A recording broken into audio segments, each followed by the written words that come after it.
ससुराल की पहली शादी में लव और अरेंज मैरिज वाली बहू की मेहंदी। हमेशा की तरह पूनम आज भी किसी क्लाइंट की पीठ पर मेहंदी से ब्लाउज का डिजाइन बना रही थी। उसकी डिजाइन लगभग पूरी हो चुकी थी। तभी उसकी क्लाइंट अमृता बोली, पूनम दीदी, अच्छा हुआ कि आपने मुझे मेहंदी लगा दी, वरना अपनी शादी पर इतनी सुंदर बैकलेस ब्लाउज मेहंदी लगवाने का मेरा सपना ही रह जाता। कोई बात नहीं अमृता, मेहंदी लग चुकी है, एक बार मिरर में देख लो कि कैसी लगी है। क्लाइंट मिरर में मेहंदी देखती है और उसे मेहंदी बहुत पसंद आती है। वो खुश होते हुए कहती है, कमाल कर दिया पूनम दीदी, इतनी सुंदर मेहंदी तो कोई और लगा ही नहीं सकता था। पूनम की सास कमला पीछे खड़ी सब कुछ सुन रही थी। फिर अमृता पूनम को पैसे देती और वहां से चली जाती है। तब पूनम की सास कमला से कहती है, बेटा तो कितनी मेहनत करती है, घर का काम भी संभालती है और मेहंदी भी लगाती है, थोड़ा बहुत समय अपने लिए भी निकाल लिया कर। माँ जी वो तो ठीक है, लेकिन अभी तो मुझे ज्यादा काम करके ज्यादा पैसे कमाने। आपको बताया था ना, इनका फोन खराब हो गया और मुझे इन्हें फोन गिफ्ट करना है। अच्छा कर लेना काम, अभी तो खाना बनाने का समय हो रहा है, जल्दी से किचन में जा और खाना बनाने की तैयारी कर ले, वरना अगर काजल बहू पहले ही किचन में चली गई तो शीतल मुझे बहुत सुनाएगी, और फिर तू तो जानती है कि मेरी और शीतल की वैसे ही नहीं बनती। जी माँ जी, मैं अभी जाती हूँ। पूनम किचन में जाती है तो देखती है कि काजल पहले से ही वहां खाना बना रही थी। तभी कमला की देवरानी शीतल वहां पर आती है और कहती है, दीदी मेरी बहू तो कब से खाना बनाने के लिए किचन में आ गई है, अभी तक तो आधा खाना भी बन गया होगा, लेकिन आपकी बहू तो देर से आई है। हाँ तो मेरी बहू बेचारी अकेली क्या क्या काम करेगी, अभी अभी क्लाइंट को मेहंदी लगा कर आ रही है। मेरी बहू में खाना बनाने के अलावा और भी टैलेंट है, उसे मैं जो पसंद करके लाई हूँ। देखो दीदी, मुझे ताने मत मारो, मेरे बेटे ने लव मैरिज की है तो क्या हुआ, मेरी बहू लाखों में एक है, और सबसे बड़ी बात तो ये है मेरी बहू तुम्हारी बहू की तरह सिंपल नहीं मॉडर्न है। आजकल तो मॉडर्न होने बड़े गर्व की बात होती है। हाँ हाँ तू तो ऐसा ही कहेगी ना, तुझे अपनी बहू को पसंद करने का मौका जो नहीं मिला। उनकी बढ़ती बहस को देखकर दोनों बहुएं भी परेशान हो जाती हैं। तभी कमला का बेटा कुशल कहता है, माँ, चाची, आपने ये क्या बहस लगा रखी है? आप दोनों को तो देखकर लगता है कि आप लोग बड़े ही नहीं हुए, हरदम बच्चों की तरह लड़ते रहती हो। उधर देवरानी जेठानी के आपसी विवाद थे, तो यहाँ काजल भी पूनम को कुछ खास पसंद नहीं करती थी। दरअसल कमला और शीतल देवरानी जेठानी थी। दोनों की सोच में फर्क होने की वजह से दोनों की अक्सर आपस में बहस होती रहती थी। कमला की बहू पूनम एक गांव की सीधी सादी लड़की थी, जिसे अपनी शादी के पहले से ही बहुत अच्छी मेहंदी लगानी आती थी, और उसका बैकलेस ब्लाउज मेहंदी का डिजाइन तो सभी को बहुत पसंद आता था। शादी के बाद कमला ने ही उसे अपना काम फिर से शुरू करने के लिए कहा था, इसीलिए पूनम घर के काम के बाद ग्राहकों को मेहंदी भी लगाया करती थी। जबकि शीतल का छोटा बेटा नवीन ने कॉलेज खत्म होते ही अपनी कॉलेज की लड़की काजल से बिना बताए लव मैरिज कर ली थी। ऐसी समय बीतने लगा। एक दिन पूनम अपनी सास कमला से कहती है, माँ जी मैं बाजार जा रही हूँ, मैंने पैसे इकट्ठे कर लिए हैं और मुझे इनके लिए फोन खरीदना है। ठीक है बेटा, तू जा। पूनम बाजार चली जाती है। तभी शीतल और उसकी बहू काजल वहां आ जाती है तो कमला पूनम की तरफ देखते हुए कहती है, देखा शीतल, लाखों में एक है मेरी बहू, मैं पसंद करके लाई थी उसे, घर का काम भी करती है और मेहंदी लगाकर पैसे भी कमाती है, और आज उन्हीं पैसों से अपने पति को नया फोन दिलाने के लिए गई थी। हाँ हाँ दीदी, पता है आपकी बहू एक गांव से आई है तो वो इतना सब कुछ कर सकती है, लेकिन मेरी बहू शहर की, वो थोड़ी नाजुक है, लेकिन वो भी किसी से कम नहीं है। इस तरह अक्सर देवरानी जेठानी के विवाद होते रहते थे। एक दिन की बात है, काजल की नंद सुप्रिया की कुछ सहेलियां काजल से मिलने आई। सुप्रिया काजल के पास आकर बोली, काजल भाभी, मेरी कुछ सहेलियां मुझसे मिलने आई हैं, प्लीज आप उनके लिए नाश्ता लगा दो। ठीक है सुप्रिया, मैं अभी लगा देती हूँ। अब काजल नाश्ता बनाती है। तभी पूनम भी वहां आ जाती है। पूनम कहती है, अरे काजल, अभी नाश्ता बना रही हूँ, कोई मेहमान आया है क्या? हाँ भाभी, सुप्रिया की सहेलियां आई हैं। अच्छा अच्छा, चलो मैं भी तुम्हारी मदद करवा देती हूँ। अब पूनम भी काजल की मदद करवाती है और दोनों बहुएं मिलकर सुप्रिया की सहेलियों के लिए नाश्ता लगाती हैं। तभी सुप्रिया की सहेली नीलिमा पूनम को देखकर कहती है, अरे आप तो वही हो ना जिसने मेरी सहेली प्रिया को बैकलेस ब्लाउज मेहंदी डिजाइन लगाई थी? जी हाँ, मैं वही हूँ।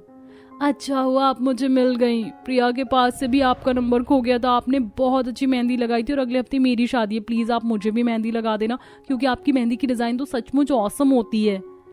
जी जरूर। नीलिमा तारीफ कर रही थी और कमला और शीतल दोनों पीछे खड़ी होकर ये तारीफ सुन रही थी। तभी कमला कहती है, मैं तो हमेशा ही कहती हूँ कि मेरी बहू लाखों में एक है, आखिर उसे पसंद जो मैंने किया है। बस करो दीदी, अब झगड़ा मत शुरू कर देना। थोड़ी देर बाद नीलिमा चली जाती है। तब कमला कहती है, अरे पूनम बहू, मैं तो तुझे ये बताने आई थी कि तेरी एक क्लाइंट का कॉल आया था, वो आधे घंटे में तुझसे मेहंदी लगवाने आ रही है। तो काजल बहू, ऐसा करो कि खाना तुम ही बना लो। ये क्या बात हुई कमला दीदी, आपकी बहू पूरा समय बस बैठकर मेहंदी लगाती रहती है और मेरी बहू खाना बनाती रहती है। आज तो आपकी बहू मेहंदी लगाकर किचन में जाएगी तो ही मेरी बहू साथ में खाना बनवाएगी।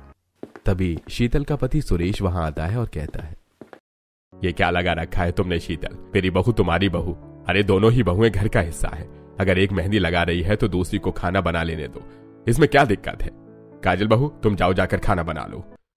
काजल गुस्से से किचन में जाती है और खाना बनाते हुए बड़बड़ाती है, पूनम भाभी भी तो किसी ना किसी बहाने काम करने से बच ही जाती है और सारा का सारा काम मुझ पर आ जाता है। और बड़ी माँ तो हमेशा ही अपनी बहू की तारीफ करती रहती है। ऐसा लगता है कि वो अरेंज मैरिज करके आई हैं तो बहुत स्पेशल हो गई हैं, और मैं लव मैरिज करके आई हूँ तो मैं बहुत ही खराब हो गई। अरे क्या हुआ अगर वो सुंदर मेहंदी लगाती है, मुझ में भी बहुत सारी खूबियाँ हैं। तभी सुप्रिया वहां आती है और कहती है, भाभी अकेले खाना बना रही हो, मैं मदद कर देती हूँ। ऐसे समय बीत रहा था। एक दिन कुशल अपनी माँ से कहता है, माँ पूनम की तबीयत थोड़ी ठीक नहीं लग रही है, तो मैं ऑफिस जाते हुए उसे डॉक्टर के पास ले जा रहा हूँ, वहीं से 2 दिनों के लिए उसके मायके छोड़ दूंगा। ठीक है बेटा, तू ले जा। अब कुशल पूनम को लेकर चला जाता है और घर के काम की सारी जिम्मेदारी काजल पर आ जाती है। काजल किचन में जाती है और खाना बनाने लगती है। तब थोड़ी देर बाद पूनम के ससुर नितेश कमला से कहते हैं, अरे क्या बात है कमला, आज खाना मिलेगा या नहीं? अरे मुझे ऑफिस भी तो जाना है। आज मेरी बहू घर पर नहीं है तो ऐसा लग रहा है कि भूखे ही रहना पड़ेगा। क्या बात कर रही हो दीदी, आपकी बहू घर पर भी रहती है तो कौन सा काम करती है? सारा दिन तो वो मेहंदी लगाती है और काजल अकेली खाना बनाती रहती है। अरे अब तुम दोनों लड़ना बंद भी करो। लड़ने की बजाय अगर तुम दोनों काजल बहू की खाना बनाने में मदद कर देती तो सबको समय पर खाना मिल जाता। तभी उनके दोनों बेटे कुशल और नवीन भी वहां आ जाते हैं। काजल सभी को नाश्ता कराती है और सभी को टिफिन देती है। उसके बाद काजल घर की साफ सफाई और बाकी का काम निपटाती है। फिर शाम हो जाती है तो शीतल काजल से कहती है, काजल बहुत शाम हो रही है, तू जल्दी से किचन में जा और खाने की तैयारी कर ले। अगर देर हो जाएगी तो खामखा दीदी को अपनी बहू की तारीफ करने का मौका मिल जाएगा। जी माँ जी, मैं अभी जाती हूँ। काजल किचन में जाती है और खाना बनाती है।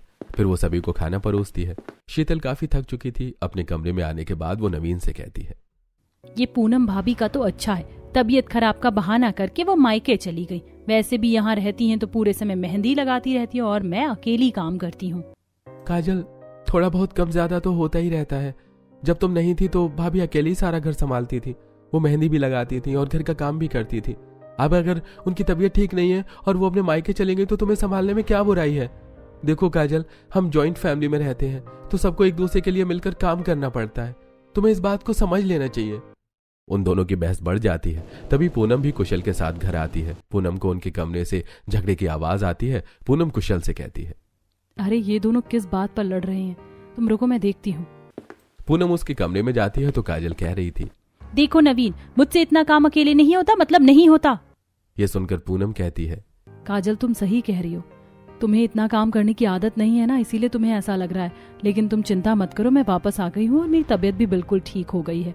अब हम दोनों मिलजुल कर काम करेंगे। ऐसा सुनकर भी काजल खुश नहीं होती और बिना पूनम से कुछ कहे सो जाती है। अगले दिन से पूनम काजल के साथ घर का सारा काम करवाती है और साथ ही वो अपनी क्लाइंट को मेहंदी भी लगाती है। पूनम को मेहंदी लगाने में कई घंटे लगते थे। इस तरह उसका सारा दिन मेहंदी लगाने और घर के काम में निकल जाता है। कई बार तो वो रात को सो भी नहीं पाती थी। ऐसे ही समय बीत रहा था। काजल का बर्थडे आने वाला था, लेकिन घर में काजल के बर्थडे की कोई प्लानिंग नहीं चल रही थी। एक दिन काजल अपने कमरे की सफाई करते हुए अपने आप से कहती है, कल मेरा बर्थडे है। मेरे मायके में तो मैं अपना बर्थडे कितनी धूमधाम से मनाती थी, माँ मुझे सरप्राइज भी देती थी, लेकिन यहाँ तो किसी को मेरा बर्थडे याद तक नहीं है। सफाई करते करते काजल किसी काम से पूनम के कमरे की तरफ गई। तभी उसने पूनम को अपनी सास से बातें करते हुए सुना। माँ जी, मैंने सरप्राइज पार्टी की सारी तैयारी कर ली है। हम काजल का पहला बर्थडे धूमधाम से मनाएंगे। काजल को इस बात का एहसास नहीं होना चाहिए कि उसके बर्थडे में किसी तरह की कोई कमी रह गई है। इसीलिए मैंने काजल के घर वालों को भी इनवाइट कर दिया है, केक और मिठाइयों का ऑर्डर भी दे दिया है और बाकी मेहमानों को भी कह दिया है। वो तो ठीक है बहू, लेकिन इतने पैसों का इंतजाम कहाँ से होगा? माँ जी, पैसों की चिंता आप मत कीजिए, मैंने मेहंदी लगाकर पर्याप्त पैसे इकट्ठा कर लिए हैं, मैं सब देख लूंगी। ये सुनकर काजल भावुक हो जाती है और आगे जाकर कहती है, सॉरी भाभी, मैंने आपकी सरप्राइज पार्टी के बारे में समय से पहले ही सुन लिया। मैं तो सोच रही थी कि इस घर पर मेरा बर्थडे किसी को याद भी नहीं, लेकिन आपने तो मेरी बर्थडे की तैयारी भी कर ली और मुझे बताया भी नहीं। थैंक यू सो मच भाभी। मुझे हमेशा ऐसा लगता था कि आपको अपनी मेहंदी लगाने के टैलेंट पर बहुत घमंड है, लेकिन सच तो ये है आप मेहंदी लगाकर पैसे इकट्ठा करके भी दूसरों के लिए ही खर्च करती हो। मैंने आपको खुद पर खर्च करते कभी नहीं देखा। आप सचमुच बहुत अच्छी हो। अरे अरे काजल, अब इतनी भी तारीफ मत करो। मेरी बहू तो है ही लाखों में एक, लेकिन तुम्हारी सास ही नहीं मानती काजल। तब तक शीतल भी वहां आ जाती है और ये सारी बातें सुनकर कहती है, रहने दो कमला दीदी, ये तो मेरी बहू का बड़प्पन है जो वो पूनम बहू की तारीफ करी, वरना मेरी काजल बहू किसी से कम थोड़ी ना है। और फिर कमला और शीतल फिर से बहस शुरू कर देती हैं। तब पूनम काजल से कहती है, काजल, इन दोनों देवरानी जेठानी को बहस करने देते हैं और हम दोनों देवरानी जेठानी कल के लिए कुछ तैयारी कर लेते हैं। चलो मेरे साथ। फिर दोनों हॉल में आती हैं जहां नीलेश और सुरेश बैठे टीवी देख रहे थे। उन्हें देखकर कमला का पति नीलेश कहता है, अरे पूनम बहू, काजल बहू, क्या बात है? तुम दोनों की सास कहाँ है? अरे कहाँ होगी, दोनों बहस कर रही होंगी। एक कह रही होगी मेरी बहू अच्छी है और दूसरी कह रही होगी मेरी बहू अच्छी है। अरे भाई, लेकिन तुम दोनों उनकी बहस में मत आना। उनका सालों का साथ और सालों से झगड़ा है। पिताजी, क्या वो हम दोनों के आने से पहले भी ऐसे ही बहस किया करती थी? हाँ बहू, बिल्कुल ऐसे ही हो, लेकिन तब टॉपिक बहू का नहीं था। वैसे तो उन्हें बहस के लिए किसी टॉपिक की जरूरत ही नहीं पड़ती। अपने ससुर की बातें सुनकर दोनों हंसने लगते हैं। उसके बाद पूनम काजल से कहती है, काजल, तुम मेरे कमरे में आओ, मुझे तुमसे कुछ काम है। काजल पूनम के कमरे में जाती है तो पूनम उसे एक ट्यूब टॉप देकर कहती है, काजल, ऐसा करो कि इसे पहन कर आ जाओ। इसे पहनकर? लेकिन क्यों? इसीलिए कि कल तुम्हारा बर्थडे है और मैं चाहती हूँ कि मैं तुम्हें बैकलेस ब्लाउज की मेहंदी डिजाइन लगाऊं। तुम पर वो बहुत सुंदर लगेगी। ये सुनकर काजल बहुत खुश हो जाती है और कहती है, सच में पूनम भाभी, मैं तो कब से बैकलेस ब्लाउज की मेहंदी डिजाइन लगाना चाहती थी, लेकिन कभी कोई मिला ही नहीं जो मुझे लगा देता। अब पूनम काजल को बैकलेस ब्लाउज की मेहंदी डिजाइन लगाती है। उसके पूरे पेट पर ब्लाउज जैसी डिजाइन बनाती है। काजल अपने आप को आईने में देखती है तो बहुत खुश हो जाती है। अगले दिन पार्टी शुरू हो जाती है। पूनम एक सिंपल सी साड़ी पहनकर रेडी हो जाती है और काजल ट्यूब टॉप पर एक सुंदर सी साड़ी पहनती है जिससे उसकी पूरी मेहंदी डिजाइन शो हो रही थी। तभी सुप्रिया भी तैयार होकर वहां आ जाती है। उसने ब्लैक कलर का वन पीस पहना था। सुप्रिया बहुत सुंदर लग रही थी। वो लोग मेहमानों से बातें करते हैं। थोड़ी देर बाद काजल के घर से उसके माता पिता, भाई और बहन भी आ जाते हैं। काजल दौड़कर अपने माँ और पिताजी को गले लगा लेती है और कहती है, माँ, पिताजी, मुझे पूरा विश्वास था कि आप लोग जरूर आएंगे। कैसे नहीं आते बेटा, अपनी जान सी प्यारी बेटी को कैसे छोड़ देते। तेरे पापा तो सुबह से ही बहुत एक्साइटेड थे। कैसी हो काजल बेटा? अच्छी हूँ पिताजी, आइए मैं आपको अपने ससुराल वालों से मिलवाती हूँ। अपने परिवार को काजल अब सभी से मिलवाती है। सभी से मिलकर वो लोग बहुत खुश होते हैं। वो लोग काजल को गिफ्ट भी देते हैं। सभी लोग मिलकर केक काटते हैं। फिर काजल का भाई कमलेश काजल के पास आता है और कहता है, यार काजल, तेरी नंद बहुत स्मार्ट है। ब्लैक ड्रेस में तो गजब लग रही है। इसका मतलब है कि पापा से कहकर तेरी शादी करवानी पड़ेगी मुझे। हाँ प्लीज यार, अपनी नंद के साथ मेरी शादी की बात करना। ठीक है, अपनी बर्थडे के बाद मैं शादी की बात करती हूँ। बर्थडे पार्टी खत्म होने के बाद काजल अपने ससुराल वालों से अपनी नंद की शादी की बात करती है। माँ जी, पिताजी, अगर आप लोगों को मेरा भाई पसंद हो तो सुप्रिया की शादी हम उससे करवा सकते हैं। हाँ काजल, क्यों नहीं। तुम्हारा भाई दिखने में स्मार्ट है, इंजीनियर भी है, सारी चीजें ऐसी हैं जैसी हमें चाहिए। हाँ काजल, माँ सही कहती है। अगर तुम्हारे घर वालों को कोई ऐतराज नहीं है तो हमें भी इस रिश्ते से कोई ऐतराज नहीं है। बस एक बार सुप्रिया से पूछ लो। यह सुनकर सुप्रिया शर्माते हुए कहती है, अगर आप लोगों को ये रिश्ता पसंद है तो भला मुझे क्या ऐतराज हो सकता है। अरे ठीक है काजल बहू, तो तुम अपने घर वालों से बात कर लो, हम कल ही उनके घर चलेंगे। अगले दिन काजल के सभी ससुराल वाले कमलेश के घर जाते हैं। इस तरह जल्दी ही कमलेश और काजल की शादी पक्की हो जाती है। दोनों ही घरों में धूमधाम से मंगनी की तैयारियां होने लगती हैं। सुप्रिया अपनी शीतल से कहती है, माँ, आज हम सभी शॉपिंग पर चलते हैं। सभी लोग अपने अपने लिए कपड़े ले लेंगे और बाकी की चीजें भी खरीद लेंगे। ठीक है बेटा, चलो। सभी लोग शॉपिंग के लिए मार्केट जाते हैं। कमला अपनी बहू पूनम से कहती है, पूनम बहू, तू तो अलग अलग तरह की ढेर सारी मेहंदी खरीद ले। सुप्रिया की मंगनी में तू सभी को मेहंदी लगा देना। जी माँ जी। पूनम, तो बाकी सबके लिए मेहंदी खरीद लेना, लेकिन सुप्रिया के लिए मत खरीदना। मैं तो सुप्रिया के लिए मेहंदी लगाने वाली बाहर से ही बुलवाऊंगी। लेकिन माँ जी, बाहर से बुलवाने की क्या जरूरत है। पूनम भाभी से अच्छी मेहंदी तो पूरे शहर में कोई नहीं लगाता। वही तो मैं भी कह रही थी, लेकिन मजा तो तब आता जब तुम्हारी बहू भी मेरी बहू को मेहंदी लगा पाती। बेचारी मेरी बहू को तो मेहंदी लगाने वाला कोई है ही नहीं। मुझे तो ऐसा लगता है कि मुझे बाहर से मेहंदी लगाने वाली बुलानी पड़ेगी अपनी बहू के लिए। देखो दीदी, अपनी बहू की मुझसे इतनी तारीफ तो मत ही किया करो। एक ही तो खूबी है उसमें। माँ प्लीज आप लोग अपनी बहस बाद में कर लेना, अभी हम शॉपिंग कर लेते हैं। अब सभी लोग अपनी अपनी पसंद की चीजें लेने लगते हैं। फिर सभी लोग घर वापस आ जाते हैं और मंगनी की तैयारी में लग जाते हैं। एक दिन पूनम और काजल हॉल में बैठे बातें कर रहे थे, तभी सुप्रिया वहां आती है और कहती है, पूनम भाभी आप सभी को बैकलेस ब्लाउज डिजाइन मेहंदी लगाती हैं, मेरी मंगनी में मुझे नहीं लगाएंगी क्या? तभी शीतल वहां आ जाती है और ये सुनकर कहती है, अरे सुप्रिया, तुझे क्यों बैकलेस डिजाइन की ब्लाउज मेहंदी लगवानी है? हम इतना खुला नहीं पहनते। अब कमला दीदी तो अपनी बहू को मना करती नहीं है, लेकिन मैं तो अपनी बेटी को मना कर सकती हूँ। तू बैकलेस ब्लाउज की मेहंदी डिजाइन बिल्कुल मत लगाना, तो पूरे कपड़े पहनना। लेकिन माँ जी इसमें क्या बुरी बात है? अरे आजकल तो ये ट्रेंड में चल रहा है और फिर ब्लाउज की जगह मेहंदी लग जाती है, तो उसमें कुछ भी खुला हुआ या बुरा नहीं लगता है। माँ काजल भाभी सही कह रही है। और पूनम भाभी जब भी किसी को बैकलेस ब्लाउज डिजाइन की मेहंदी लगाती थी तो मैं हमेशा सोचती थी कि एक दिन मैं भी पूनम भाभी से ऐसी मेहंदी लगवाऊंगी, और जब ऐसी मेहंदी लगाने का दिन आया तो तुम मना कर रही हो। प्लीज माँ जी हाँ कह दीजिए ना। सबके इतना कहने पर शीतल मान जाती है। अब पूनम सुप्रिया को बैकलेस डिजाइन की ब्लाउज मेहंदी लगा देती है। मंगनी का दिन भी आ जाता है। धीरे धीरे सभी मेहमान आने लगे थे।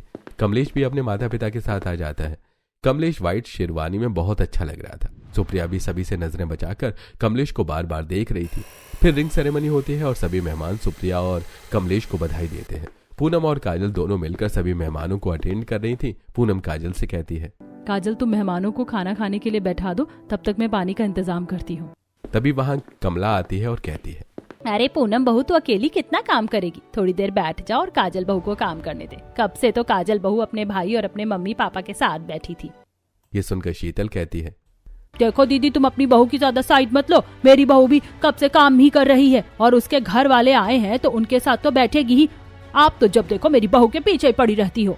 पूनम और काजल को उन दोनों की बहस अच्छी नहीं लग रही थी। तभी पूनम कहती है, ओ प्लीज माँ जी चाची जी चुप हो जाइए, इतने सारे मेहमान हैं यहाँ पर। अगर आप लोगों की बहस सुन लेंगे तो क्या सोचेंगे हमारे बारे में? और आप लोग काम की चिंता क्यों करते हैं? आप बस मेहमानों से बात कीजिए, सारा काम हो जाएगा। ऐसा कहकर काजल और पूनम अपने अपने काम में लग जाती हैं।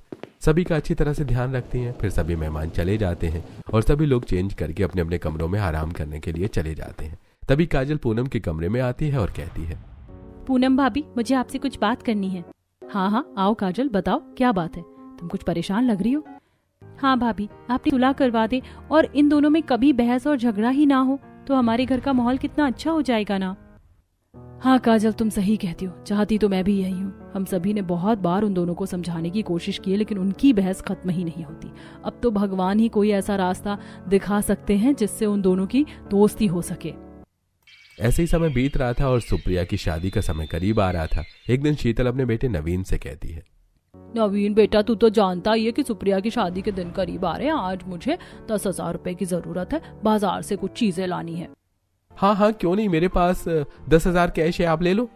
नवीन शीतल को 10,000 कैश दे देता है। शीतल अपनी दोनों बहुओं के साथ बाजार जाती है और जरूरत की कुछ चीजें खरीद कर ले आती है। अगले दिन भी शीतल को कुछ पैसों की जरूरत होती है। तब शीतल अपने बेटे नवीन से कहती है, नवीन बेटा आज मुझे फर्नीचर वालों को एडवांस देना है और रसोईया भी तो बुक करना है, तो तू मुझे कुछ पैसे दे दे। माँ मेरे पास कैश नहीं है, मैं आपको फोन पे कर दूं? अरे नहीं नहीं बेटा, तुझे तो पता है कि मुझे फोन पे चलाने की बड़ी दिक्कत होती है, तू तो मुझे कैश ही दे दे। माँ ऐसा करता हूँ कि आज मैं ऑफिस से आते हुए बैंक से सारा कैश निकाल कर ले आऊंगा, तुम अपने पास रख लेना और जरूरत के हिसाब से उसे खर्च करना। ऐसा कहकर नवीन ऑफिस चला जाता है और वापसी में बैंक जाकर 10 लाख रुपए निकाल लेता है और लाकर अपनी माँ को दे देता है और कहता है, माँ मैंने सुप्रिया की शादी के लिए जो पैसे बैंक में रखे थे वो तुम्हें दे दिए, तुम इससे सारा इंतजाम कर लेना। ये तो तूने बड़ा अच्छा किया बेटा, मैं इसे अपनी अलमारी में रख देती हूँ। मैंने सुप्रिया के सारे जेवर भी वहीं रखे हुए हैं। शीतल वो सारा कैश उठाकर अपनी अलमारी में रख देती है जहां उसने पहले से ही सुप्रिया की शादी के लिए बने हुए गहने और कुछ और कीमती चीजें रखी हुई थी। सभी लोग रात को अपने अपने कमरे में चैन की नींद सो रहे थे। रात को अचानक खिड़की से 4 चोर चुपचाप से शीतल के कमरे में घुसते हैं। उनके पैरों की आवाज से शीतल की नींद खुल जाती है, लेकिन इससे पहले कि शीतल चिल्ला पाती, एक चोर शीतल के मुंह पर एक रूमाल रखता है जिसमें केमिकल लगा हुआ था। उसे सुनकर शीतल बेहोश हो जाती है और चोर शीतल के तकिए के नीचे से चाबी निकाल लेते हैं और अलमारी खोलकर सारे पैसे और गहने चोरी कर लेते हैं। अगली सुबह जब शीतल उठती है तो देखती है कि उसका कमरा बिखरा हुआ पड़ा था और अलमारी खुली हुई थी और पैसे और गहने गायब थे। शीतल चिल्लाते हुए बाहर आती है। सभी लोग शीतल की आवाज सुनकर बाहर आ जाते हैं। शीतल घबराते हुए सारी बातें बताती है और कहती है, हे भगवान, अब मेरी बेटी की शादी कैसे होगी? सारा का सारा कैश और गहने चोरी हो गए। ये कहकर शीतल रोने लगती है। तब कुशल कहता है, चाची रोने से क्या होता है, अब जो होना था वो तो हो गया, हम पुलिस स्टेशन में कंप्लेन कर देते हैं। नहीं कुशल, अगर हम पुलिस स्टेशन में कंप्लेन करेंगे तो पुलिस वालों को आना जाना और छानबीन करना, इन सब में हम लोगों को ही परेशान होना पड़ेगा। शादी वाला घर है, बदनामी अलग से होगी और उसके बाद भी चोरों को पकड़ जाने की कोई गारंटी नहीं है, इसलिए हम इस मामले में पुलिस को ना ही लाएं तो अच्छा होगा। लेकिन भाई साहब, फिर हम इतने पैसे कहाँ से लाएंगे? ऐसा करता हूँ कि मैं लोन के लिए अप्लाई कर देता हूँ। शादी से पहले अगर लोन मिल गया तो हम उन्हीं पैसों से शादी कर देंगे। ऐसा कहकर सभी लोग अपने अपने काम में लग जाते हैं। शाम हो रही थी। सुप्रिया अपने एक दोस्त को लेकर आती है और पूनम से कहती है, पूनम भाभी, ये मेरी दोस्त सुरभि है, कल उसकी शादी है। मैंने इसे आपकी बैकलेस ब्लाउज डिजाइन मेहंदी के बारे में बताया था, तो इसे आप मेहंदी लगा दो। हाँ हाँ, क्यों नहीं प्रिया। अब पूनम सुरभि को मेहंदी लगाने लगती है। तभी काजल कहती है, भाभी आप इन्हें मेहंदी लगा लो, तब तक मैं खाना बना लेती हूँ और सभी को खिला भी देती हूँ। काजल किचन में जाती है। वो सभी के लिए खाना बनाती है और फिर सभी को खिला देती है। फिर वो खाना लेकर पूनम के पास आती है। तब तक पूनम मेहंदी लगा चुकी थी। सुरभि पूनम को पैसे देती है और चली जाती है। तब काजल पूनम से कहती है, चलो भाभी, अब हम दोनों मिलकर खाना खा लेते हैं, वैसे भी आप बहुत थक गई हैं। दोनों मिलकर खाना खाते हैं। खाना खाते हुए काजल पूनम से कहती है, भाभी मैंने कुछ सोचा है, आप इतनी सुंदर मेहंदी लगाती हो, इसके बारे में बहुत कम लोगों को पता है। क्यों ना हम इंस्टाग्राम पर एक पेज बनाएं और आपकी इस बैकलेस ब्लाउज वाले डिजाइन की मेहंदी को पोस्ट में डालें। इससे आपके पास बहुत सारे कस्टमर आ जाएंगे और हम अच्छा खासा पैसा कमा कर अपनी ननद की शादी में मदद कर पाएंगे। काजल तो ठीक कह रही है, लेकिन मुझे तो ये सब आता नहीं है, इंस्टाग्राम चलाना और बाकी चीजें। अरे भाभी आप क्यों चिंता करती है, मैं हूं ना, मैं देख लूंगी। चलो जल्दी से खाना खत्म करते हैं और आपकी एक इंस्टा आईडी बनाते हैं, जिससे हम आपकी सारी बैकलेस ब्लाउज डिजाइन की वीडियो और फोटोज डाल देते हैं। अब काजल पूनम के फोन पर एक इंस्टाग्राम आईडी बनाती है और उसमें पूनम के सभी बैकलेस ब्लाउज डिजाइन की वीडियोज और फोटो डाल देती है। जल्दी पूनम के वो वीडियो वायरल होने लगते हैं और बहुत सारे कस्टमर वहां आने लग जाते हैं। अब तो काजल के कहने पर पूनम ने अपनी मेहंदी डिजाइन के रेट भी बढ़ा दिए थे। वो सबको मेहंदी लगाती और काजल घर का सारा काम करती। दोनों की सास ये देखकर बहुत खुश हो रही थी। ऐसे कुछ दिन बीत जाते हैं।